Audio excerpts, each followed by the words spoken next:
तीनों चीजों की बुनियाद पर हम कहेंगे कैरेट हाइपोथेसिस कम है या ज्यादा है। एमसीक्यूज भी है कि क्या सन कैटलिस्ट है या सन रिएक्टेंट है, इसको हम कंपनसेशन पॉइंट कहेंगे। CO2 जो एनर्जी पूर इनऑर्गेनिक है वो कन्वर्ट हो जाए एनर्जी रिच सब्सटेंस में। कैरेट हाइपोथेसिस हमारे पास तीन चीजों पर डिपेंड करेगा प्रोसेस, ठीक है। ये चार ऑर्गेनिज्म हमारे पास होता है। तो है ना CO2 का जो ऑक्सीजन है ये क्या बनाएगा, ग्लूकोज बनाएगा। H2 मेरे पास क्या है, एक रिएक्टेंट भी है और बाई प्रोडक्ट भी है। सब्सटेंस कोई भी हो जब वो क्या करे, हाइड्रोजन को गेन करे। तो अभी हम जो है फोटोसिंथेसिस को पढ़ेंगे, ठीक है। फोटोसिंथेसिस का मतलब ये है कि जिसमें प्लांट हमारे पास सनलाइट को लेकर, ये मेरे पास क्या है कि मेरे पास सनलाइट है।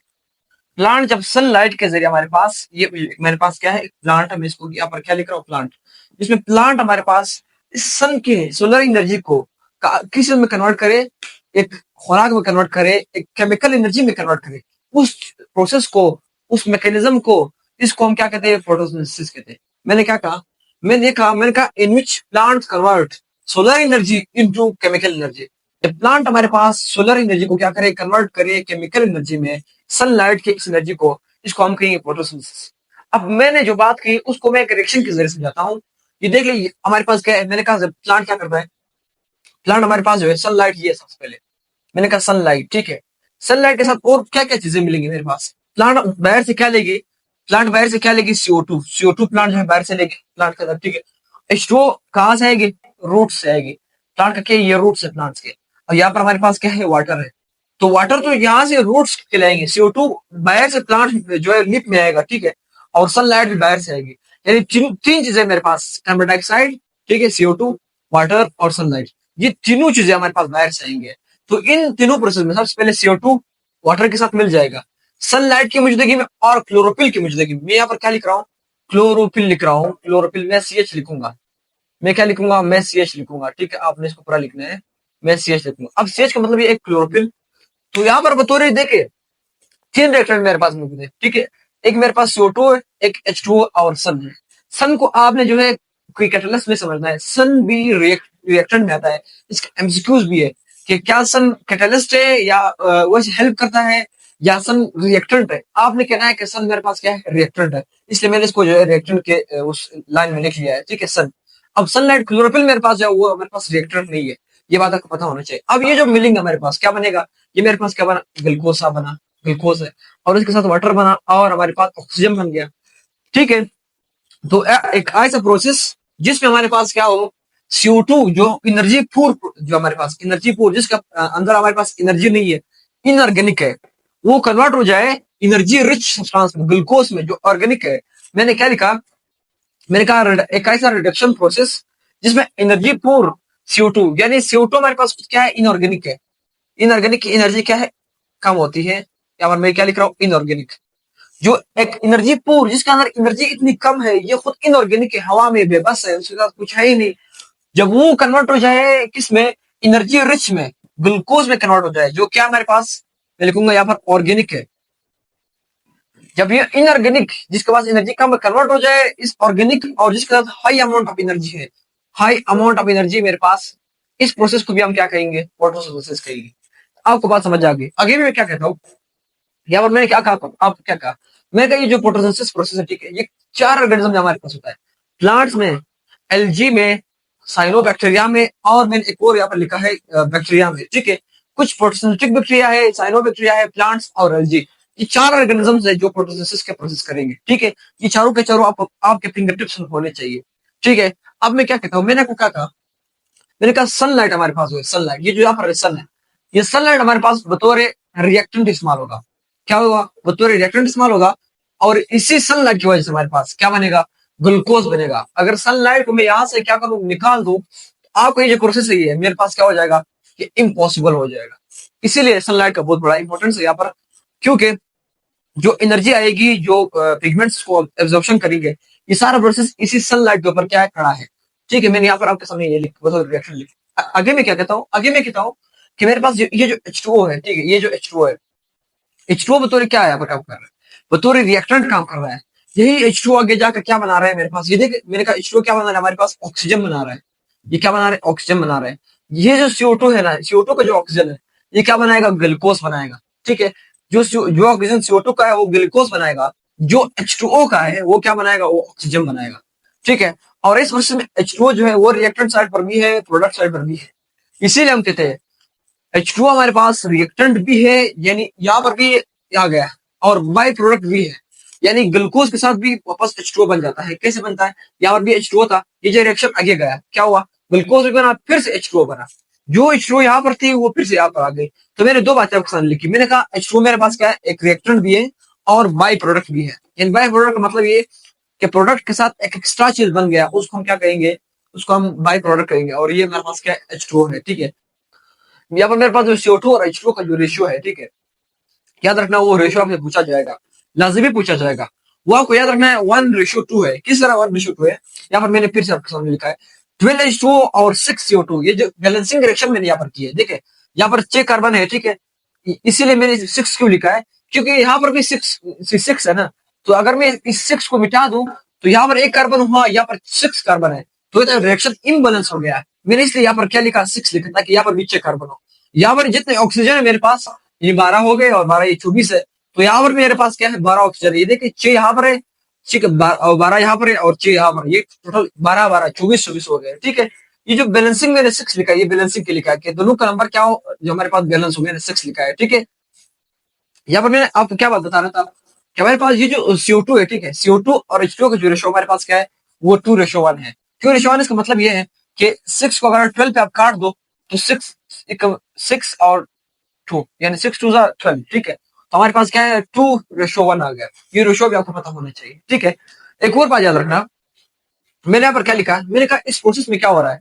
रिडक्शन ऑफ CO2 हो रही है और ऑक्सीडेशन ऑफ H2O हो रही है। मतलब क्या है? रिडक्शन का प्रोसेस मतलब ये है कि यहाँ पर जो CO2 था मेरे पास, इस CO2 के पास कोई हाइड्रोजन है? आप मुझे बताओ। नहीं है ना, CO2 में कोई हाइड्रोजन मुझे तो दिखाई नहीं दे रहा है। जब CO2 में हाइड्रोजन नहीं है, जब हम यहाँ पर आ गए, यही CO2 है जिसने ग्लूकोज बनाया, इसके साथ क्या ये हाइड्रोजन नहीं आया? जब कोई सब्सटेंस कोई भी हो, जब वो क्या करे? हाइड्रोजन को गेन करे, वो रिडक्शन करता है। साहब ये अंकें बंद करके बता देना कि सर ने बताया था जो हाइड्रोजन ले ले वो रिडक्शन करता है, जो हाइड्रोजन दे दे वो ऑक्सीडेशन करता है। तो यहाँ पर क्या CO2 ने हाइड्रोजन नहीं लिया? बिल्कुल लिया। ये देखे, यही CO2 था जिसने जाकर ग्लूकोज बनाया। ये हमारे पास फ्रूट एक्सपेरिमेंट पढ़ा है, आगे आगे पढ़ेंगे। तो जब इसने हाइड्रोजन लिया तो इसलिए हम कहते हैं कि रिडक्शन ऑफ CO2 हुआ। और मैंने आगे फिर एक और बात लिखी, मैंने कहा ऑक्सीडेशन ऑफ H2O। इसका मतलब ये है, मैंने आपको क्या बताया, यहाँ पर देख लें, ऑक्सीडेशन ऑफ H2O का मतलब ये है यहाँ पर जो वाटर था ना, वाटर वाटर यहाँ पर वाटर ने क्या बनाया कि जाकर ऑक्सीजन बनाया ना, ऑक्सीजन बनाया ना, 6O2 बनाया। इस वाटर के साथ यहाँ पर क्या था? हाइड्रोजन था ना, हाइड्रोजन था। लेकिन इसी वाटर में जब आगे जाकर यहाँ पर 6O2 बनाया, इसके साथ हाइड्रोजन अभी क्यों नहीं है? इसने हाइड्रोजन को लूज कर दिया। हाइड्रोजन को क्या कर दिया? बाहर फेंक दिया, आयन की शक्ल में फेंक दिया। तो मैंने आपको बताया जब हाइड्रोजन को लूज करे तो आंखें बंद कर बता दो, ये जो पोटेंशियल है ना, ये एनाबॉलिक प्रोसेस है। एनाबॉलिक का मतलब मैंने बताया था अभी पहले कि एनाबॉलिक का मतलब जब हमारे पास सब्सटेंसेस बनने लग जाए, जब एक सब्सटेंस ग्लूकोज बन जाए, उसको एनाबॉलिक प्रोसेस कहेंगे। जब ग्लूकोज टूटेगा फिर कैटाबॉलिक प्रोसेस कहेंगे।